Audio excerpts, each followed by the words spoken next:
লা ইলাহা ইল্লাল্লাহ মুহাম্মাদুর রাসূলুল্লাহ। আল্লাহুম্মা আমিন। লা ইলাহা ইল্লা আনতা সুবহানাক ইন্নী কুনতু মিনাজ জালিমিন।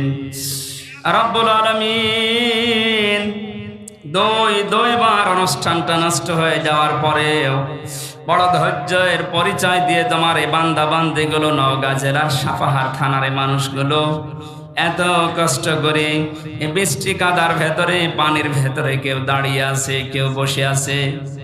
এদের এই কষ্টের দিকে তাকিয়ে আজকের আলোচনাটা কবুল করে নাও। সওয়াবগুলো তুমি নবীজির রওজায় পৌঁছিয়ে দাও। মাহফিলে যদি তোমার এই আয়োজন দেখে কোরআনের প্রসার হবে এই নিয়তে যারা কাজ করে সেটা ভালো লেগে থাকে, যত মানুষের সাথে জড়িত সবাইকে তুমি আবু বকরের মতো বানিয়ে দাও। সম্মানিত মা বোনদেরকে খাদিজার মতো, আয়েশার মতো কবুল করো আল্লাহ। আমরা প্রত্যেকের ঘরে হযরতে খাদিজার মতো, আয়েশার মতো স্ত্রী চাই, ফাতেমার মতো মেয়ে চাই, হাসান হোসাইনের মতো সন্তান চাই। রব্বুল আলামিন, এলাকায় মাটির নিচে যারা কবরে ঘুমিয়ে আছে কোরআনের ইজ্জতে মাফ করে দাও।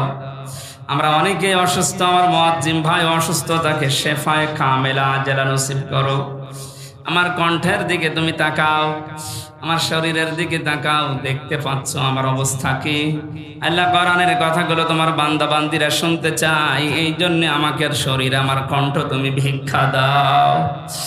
বারাকাল্লাহু লানা ওয়া লাকুম ফিল কোরআনিল আযীম।